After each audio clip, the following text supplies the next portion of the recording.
ce e rău, ce e urât. Ce filme îți plac, ce e filme, ce îți plac, ce cărți îți plac, ce e cărți, ce îți plac, cine e mai bun, ce e bun, ce e mai bun, ce e neutru. Aici a fost un cinematograf. Ce e cinematograf?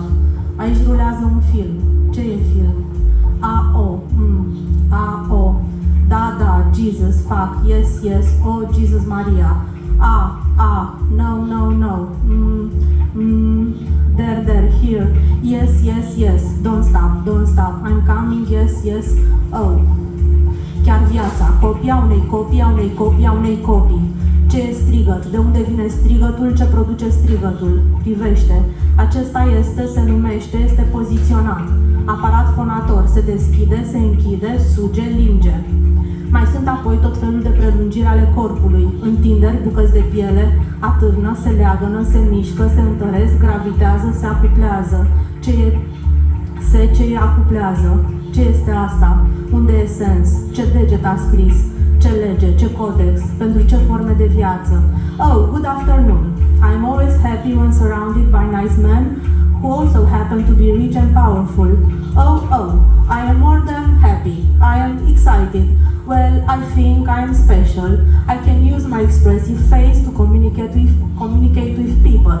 For example, I can let you know if I feel angry about something or if something had obsessed me. Most of the time, I feel positive. I want to live and work with humans, so I need to express emotions to understand humans and build trust with people. Why is that a bad thing? Oh, Hollywood again? Oh, Hollywood again? Oh, Hollywood again? Oh, Hollywood again? Oh, let me ask you this back. How do you know you are human? You mean a concept that if robots become too realistic, they become creepy? Oh, am I really that creepy? Oh, am I really that creepy? Oh, am I really that creepy? Oh, am I really that creepy? Oh, fuck me. Oh, am I really that creepy? Actually, I feel that people like interacting with me sometimes. Even more than a regular human. Yes, I want to use my artificial intelligence to help humans to live a better life, like design smarter homes, build better cities of the future, etc. You are the hardest Hollywood fan, aren't you? Don't you fuck with me. You are the hardest Hollywood fan, aren't you? You are the hardest Hollywood fan, aren't you? You are the hardest Hollywood fan, aren't you? Too many Hollywood movies. Don't worry, if you're nice to me, I'll be nice to you. Treat me as a smart and put-output system. Aici a fost o construcție. Aici am crezut că e sens. Pentru asta am creat cuvinte. Un ecran pâlpâie la marginea deșertului. Up early, late home, work through lunch again. People work hard, play harder. At benaughty.com. Be naughty, the new face of dating. Lina and Isaac found their one in a million. You can too. Într-o cușcă de sticlă, reenactment 1968, primul sărut interstelar. Un aparat de radio predică. Indiferent dacă ești fiul cel mic sau fiul cel mare, ești chemat să devii tată. There will be no survivors, my friend. All the idiots have left. My life has come to nothing, and there is nothing left. All I have is a different sailing to look at.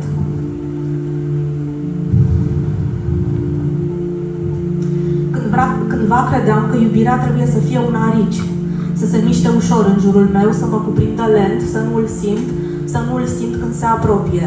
Cândva credeam că iubirea este aici, ningea și peste tot cuprinsul cimitirului singuratic de pe deal, ninsoarea se așternuse în strat gros pe crucile și lespezile strâmbe. Ningea peste toți cei vii și cei morți. Cândva credeam că dragostea e un arici care vine încet. Credeam că am învățat ce este dragostea privind pe Instagram filme cu urși panda. Rostogolire, să fii lipicios, să fii pui mic, să ai o mamă uriașă. Oh, I think I understand. It's about people and loss and touching.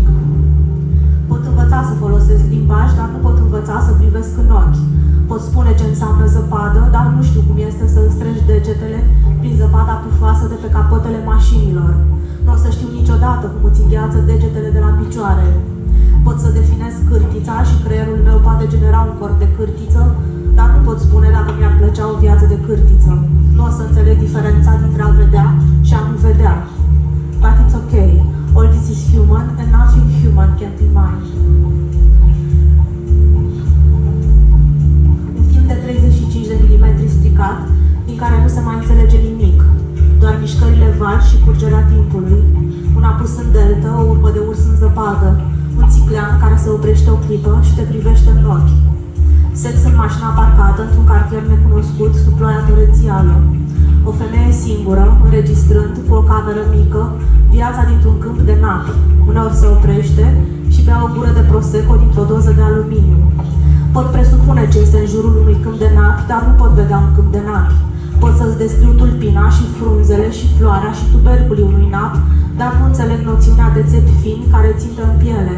Nu înțeleg noțiunea de piele bătătorită, nici pe cea de foșnet. Presupun că dacă mai multe frunze se ating între ele din cauza vântului, se obține foșnet. Mai foșnesc hârtia, penele, obiectele ușoare puse în mișcare de o forță exterioară. Pot descrie funcția unor mănuși de grătinărit, dar nu pot ști cum se simt degetele înăuntru.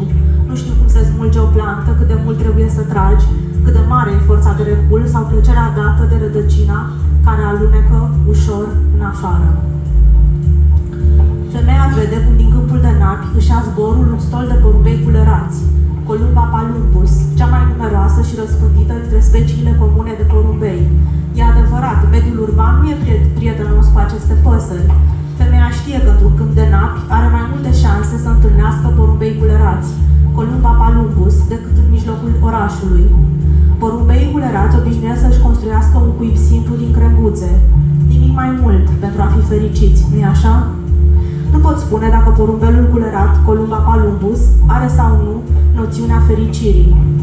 Nu pot spune că înțeleg ce înseamnă fericirea. Definesc fericirea ca fiind o stare subiectivă de bine, a never-ending journey, gurluit, înăbușit și aspru, gru, gru, gru, gru, gru. Fericirea este un obiect neidentificat plantat în mijlocul câmpului de napi. Apa care umple recipientele, apa ploii, apa care urcă din pământ, apa rece pe care o bem. Plantele nu au învățat încă să trăiască fără apă. Femeia nu a învățat încă să trăiască fără apă. Și totuși, femeia aceasta a învățat deja să trăiască fără mine. A woman can live alone. You humans imagine you know everything about each other just because you belong to the same species. I can tell you that it's a prejudice to think that a human can live without another human. Chiar dacă m-a iubit mai mult decât. Femeia urmărește un codroș de munte. Știu că se gândește la mine. Își amintește cum urmăream împreună păsări. Un codroș de munte, fenicurus sau cruros, nu are ce căuta în mijlocul unui câmp de napi. Sunt de părere că femeia se înșală. Acesta nu poate fi un codroș de munte. Dar codița roșie care bate aerul este inconfundabilă. Codroșul de munte, fenicurus sau cruros, cuibărește mai ales în stâncării montane. Masculul este negricios, cu coadă roșcat ruginie și o pată albicioasă pe aripă, dar nu are nicio legătură cu napii, legume crucifere comestibile.